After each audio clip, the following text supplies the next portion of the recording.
신자 되기 원합니다. 진심으로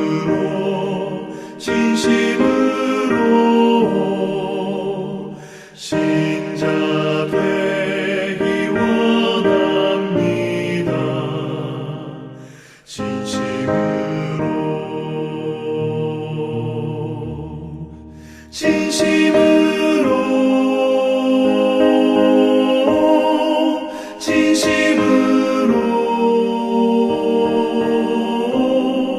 신자 되기 원합니다. 진심으로 사랑하기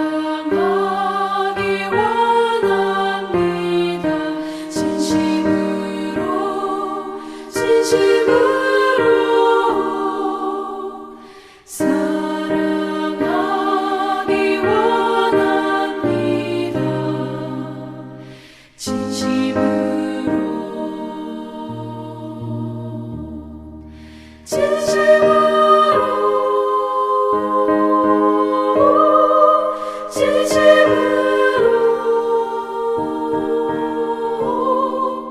사랑하기 원합니다.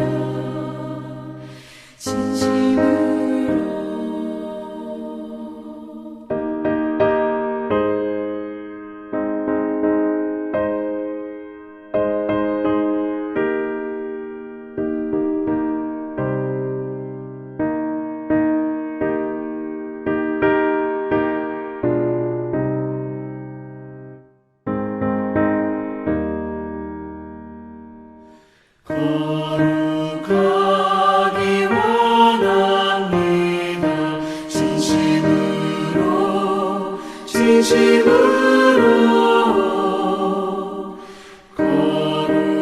거룩하기 원합니다.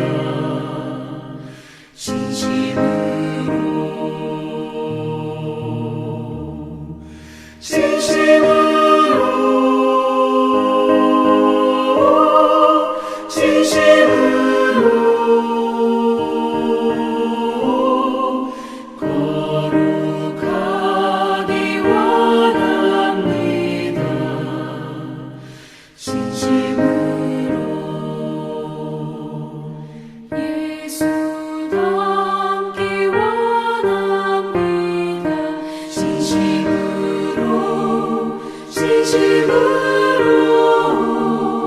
진심으로 예수 닮기 원합니다.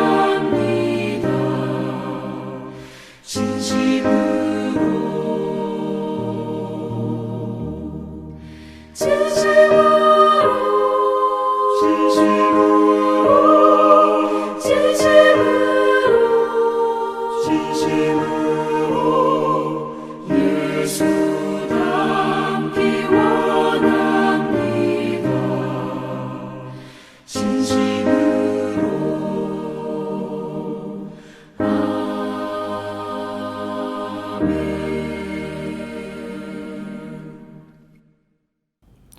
오늘 우리에게 주시는 하나님의 말씀은 신약성경 로마서 14장 1절로 12절의 말씀입니다. 신약성경 로마서 14장 1절로 12절의 말씀입니다. 믿음이 연약한 자를 너희가 받되 그의 의견을 비판하지 말라. 어떤 사람은 모든 것을 먹을 만한 믿음이 있고 믿음이 연약한 자는 채소만 먹느니라. 먹는 자는 먹지 않는 자를 업신여기지 말고 먹지 않는 자는 먹는 자를 비판하지 말라. 이는 하나님이 그를 받으셨음이라. 남의 하인을 비판하는 너는 누구냐? 그가 서 있는 것이나 넘어지는 것이 자기 주인에게 있음에 그가 세움을 받으리니 이는 그를 세우시는 권능이 주께 있음이라. 어떤 사람은 이 날을 전날보다 낮게 여기고 어떤 사람은 모든 날을 같게 여기나니 각각 자기 마음으로 확정할지니라. 나를 중히 여기는 자도 주를 위하여 중히 여기고 먹는 자도 주를 위하여 먹으니 이는 하나님께 감사함이요 먹지 않는 자도 주를 위하여 먹지 아니하며 하나님께 감사하느니라. 우리 중에 누구든지 자기를 위하여 사는 자가 없고 자기를 위하여 죽는 자도 없도다. 우리가 살아도 주를 위하여 살고 죽어도 주를 위하여 죽나니 그러므로 사나 죽으나 우리가 주의 것이로다. 이를 위하여 그리스도께서 죽었다가 다시 살아나셨으니 곧 죽은 자와 산 자의 주가 되려 하심이라. 내가 어찌하여 내 형제를 비판하느냐? 어찌하여 내 형제를 업신여기느냐? 우리가 다 하나님의 심판대 앞에 서리라. 기록되었으되 주께서 이르시되 내가 살았노니 모든 무릎이 내게 꿇을 것이요 모든 혀가 하나님께 자백하리라 하였느니라. 이러므로 우리 각 사람이 자기 일을 하나님께 직고하리라. 안녕하세요. 오늘도 주님 안에서 기쁘고 평안한 하루가 되시기를 기도합니다. 네, 앞에서 우리는요, 의롭게 된 성도의 새로운 삶의 방식을 좀 살펴보면서 이웃사랑과 원수사랑이라는 내용을 좀 살펴봤습니다. 오늘 말씀은 그 사랑이라는 것에 대해 좀 더 구체적인 행동 지침을 보여주고 있는 말씀이라고 할 수 있는데요. 오늘 본문은 이렇게 시작하고 있습니다. 믿음이 연약한 자를 너희가 받되 그의 의견을 비판하지 말라. 그렇습니다. 오늘 바울은요, 본문에서 비판에 대한 이야기를 하려고 합니다. 먼저 당시 로마 교회의 상황을 좀 말씀드리면 잘 알고 계시겠지만 당시 로마 교회는 유대 그리스도인들과 이방 그리스도인들이 공존하면서 여러 가지 갈등을 겪고 있던 상황이었습니다. 구체적인 것으로 오늘 말씀에도 언급되고 있지만 음식을 먹는 문제라든지 절기를 지키는 문제가 그것이었습니다. 교회의 일부 유대 그리스도인들은 이미 예수 그리스도를 주로 믿고 의롭다함을 받은 자들이지만 그들은 그 예수님을 더욱더 잘 믿기 위해서 율법을 행하는 것을 중요하다고 그렇게 생각했습니다. 그래서 그들은 시장에 유통되고 있는 고기들이 우상에게 바쳐졌던 고기일지 모르기 때문에 그러한 생각에 출처를 알 수 없는 고기를 먹을 바에야 차라리 채식을 하기를 선택했던 것입니다. 또 특정한 날을 정해서 금식을 하고 절기를 지키는 것을 자발적으로 했던 것이죠. 반면 이방 그리스도인들은 그러한 유대 그리스도인들이 도통 이해가 되지 않았던 것입니다. 얼마든지 자유롭게 먹어도 되고 설령 그것이 우상에게 바쳐졌던 음식이라 할지라도 그것은 그저 음식이기 때문에 그저 음식일 뿐이기 때문에 얼마든지 그들은 먹어도 된다고 생각했습니다. 또한 절기도 마찬가지로 모든 날이 주님의 날이기 때문에 특정한 날을 정해서 절기로 지키는 것은 오히려 바람직하지 않다고 그들은 여겼습니다. 결국 이러한 이방 그리스도인들의 눈에는요, 유대 그리스도인들은 이미 율법에서 자유롭게 되었음에도 불구하고 여전히 먹는 것과 절기 등에 매여 있는 그러한 자들로 그들은 하나님이 주신 자유를 이해하지도 못하고 누리지도 못하는 어리석은 자들로 보였던 것입니다. 그래서 이 이방 그리스도인들은 그 유대 그리스도인들을 업신여기고 무시했던 것입니다. 그리고 반면에 유대 그리스도인들은요, 아무 음식이나 먹고 유대 절기도 지키지 않는 이러한 이방 그리스도인들을 보면서 경건하지 않다고, 그들은 율법 규정을 무시하고 자기 멋대로 하는 자들이라고 그렇게 생각하면서 그들을 정죄하고 비판하는 일들이 생겼던 것입니다. 결국 로마 교회는요, 본질이 아닌 문제로 서로가 비판하며 자신들이 맞다고 다투는 일들이 생겼던 것입니다. 그래서 바울은 하나님을 위해 본질이 아닌 것으로 다투는 이 양쪽 모두를 향해서 서로 비판하지 말라고 오늘 본문에서 말씀하고 있는 것입니다. 여러분, 우리도 종종 그렇지 않습니까? 본질이 아닌 것을 목숨과 같이 여기면서 핏대를 올리고 열을 올릴 때가 너무나 많습니다. 내가 맞다고, 저 사람은 왜 그러는지 모르겠다고, 왜 저렇게밖에 할 수 없는지 도무지 이해할 수 없다고 말입니다. 죄에서 돌이키게 하고 믿음을 세우는 목적과는 전혀 상관없는 문제들을 가지고 우리는 자신의 경험에 비춰서 자신의 지식을 근거로 네가 맞느니 내가 맞느니 이게 옳으니 저게 옳으니 다투면서 열을 내는 경우가 너무나 많다는 것입니다. 여러분, 오늘 본문에서 바울은 이러한 자들을 향해 서로 비판하지 말라고 말하면서 그 이유를 몇 가지로 말씀하고 있습니다. 하나씩 보시면요. 첫째로 바울은 3절과 4절을 보시면 이렇게 말씀합니다. 그를 하나님이 받으셨기 때문이다. 무슨 말입니까?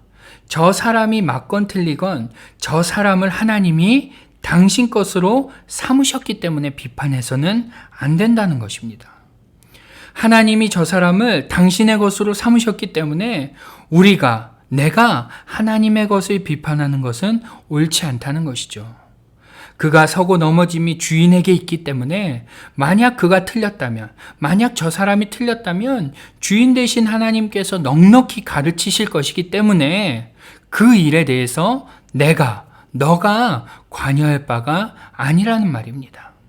즉, 나와 다른 생각, 다른 방식의 사람도 하나님이 선택하시고 당신의 것으로 삼으셨기 때문에 그가 넘어지거나 섬은 하나님께서 알아서 하실 문제이지 우리가 관여할 바가 아니라는 것입니다. 그러니 우리는 그것을 관여하는 것은 주제 넘은 행동이며 월권이라는 것을 기억해야 한다는 것입니다. 여러분, 우리는 종종 하나님이 나만을 선택했다고 착각합니다. 또 내가 뭐라도 됐냐 훈계하며 가르치고 지적하기를 좋아합니다. 그러나 이러한 태도를 우리는 늘 신중하고 조심히 해야 합니다. 그것은 하나님의 권한을 침범하는 것이라는 사실을 우리는 반드시 기억해야 한다는 것입니다.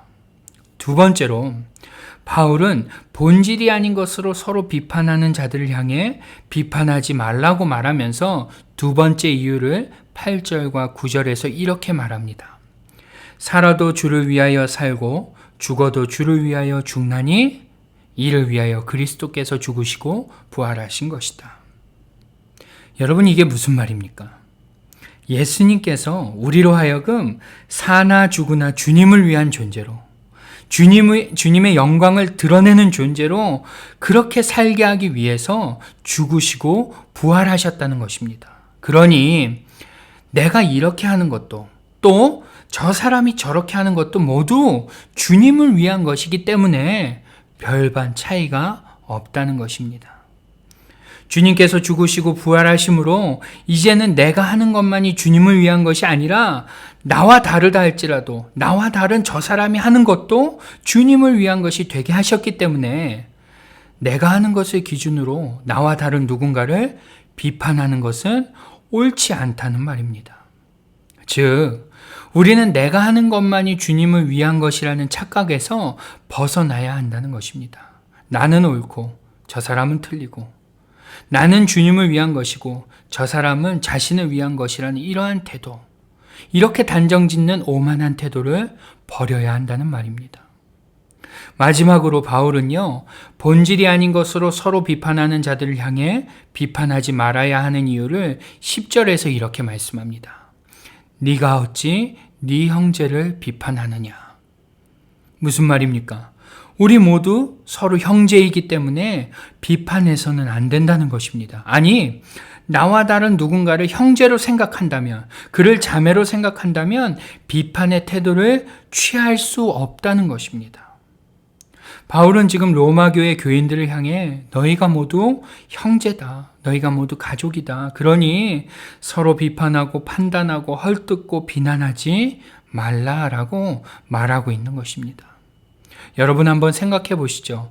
내 남편이 나와 생각이 다르고 내 아내가 나와 방식이 다르며 내 형제가 나와 다르다고 해서 언성 높이고 혈기를 부리며 그렇게 싸웁니까? 아닙니다. 그럴 수 없습니다. 만약 그렇게 한다면요, 그것은 더 이상 가족이기를 포기할 때야 그렇게 할 수 있는 것입니다. 여러분, 만약 우리가 가족이라면, 누군가를 가족이라고 여긴다면 그를 용납하게 되고, 만약 형제 자매로 여긴다면 그를 이해할 수는 없다 하더라도 그냥 넘어갈 수 있는 것입니다. 그게 죽고 사는 문제가 아니고 구원에 대한 문제가 아니라면, 믿음에 대한 문제가 아니라면 더더욱 그럴 수 있는 것입니다. 본질이 아닌 것 때문에 열을 내며 싸울 수 없는 것이죠. 가족으로 여긴다면 말입니다. 가족으로 여긴다면, 형제로 여긴다면, 자매로 여긴다면 우리는 분명 비난할 수 없고 비방할 수 없는 것입니다. 여러분, 오늘 바울은요, 서로 갈등으로 힘들어하는 이 로마 교회를 향해서 비판하지 말라고 말씀하며 그에 따른 이유들을 본문을 통해 우리가 핑계댈 수 없게 아주 정확하게 구체적으로 말씀하고 있습니다. 여러분, 우리는 이 말씀을 깊이 생각하고 우리 자신에게 적용해야 될 줄 믿습니다.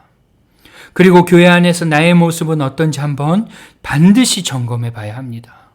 그럴 때 분명 우리 교회가 본질이 아닌 것으로 불필요하게 다투는 교회가 되지 않을 것입니다. 여러분, 주위의 교회들을 한번 보십시오. 본질이 아닌 것으로 다투다가 나뉘어지고 갈라지고 떠나고 서로 헤어지는 그러한 교회들이 너무나 많지 않습니까? 또 그러한 일들을 통해서 세상의 손가락질을 받고 있지 않습니까? 여러분, 우리 교회가 그러한 교회가 되지 않기 위해서는요, 오늘 본문의 말씀, 이 바울이 하고 있는 이 말씀을 나에게 먼저 적용해야 될 줄 믿습니다. 과연 나는 어떻게 하고 있는지, 나는 지금 비판의 태도를 취하고 있지는 않은지, 분명 성경에서는 이 짧은 구절에서도 3번이나 3개의 근거를 대서 비판하지 않아야 되는 이유를 말씀하고 있는데 나는 비판하는 사람은 아닌지 한번 곰곰이 생각해 보시고 적용해 보시며 다시금 우리 교회를 바르게 붙잡아 세워가는 우리 모두가 되기를 주님의 이름으로 축원합니다. 오늘도 사랑하는 여러분, 본질을 붙잡고 비본질의 문제를 지혜롭게 대처할 수 있는 저와 여러분이 될 수 있기를 주님의 이름으로 축원합니다. 아멘. 기도하겠습니다. 하나님 아버지, 우리는 늘 본질이 아닌 것 때문에 싸우고 본질이 아닌 것 때문에 다투며 본질이 아닌 것으로 비판하고 비난하며 그렇게 하루하루를 살아갑니다. 하나님, 오늘 바울이 로마 교회에 하는 그 말씀이 오늘 우리 가운데 들려지게 하여 주옵소서.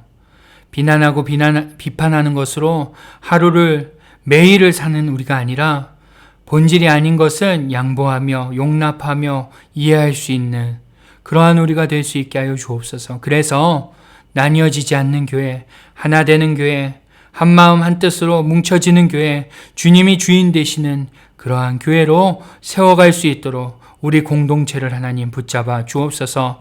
오늘도 교만한 마음들을 무너뜨려 주시고 하나님 앞에서 겸손하게 우리 각자가 다 설 수 있도록 하나님 역사하여 주옵소서. 주님 감사합니다. 예수님의 이름으로 기도드립니다. 아멘. 네, 이제부터는 Pray Together 1, 2, 3 기도 제목을 보시면서 계속해서 기도하며 나아가겠습니다. 기도하시겠습니다.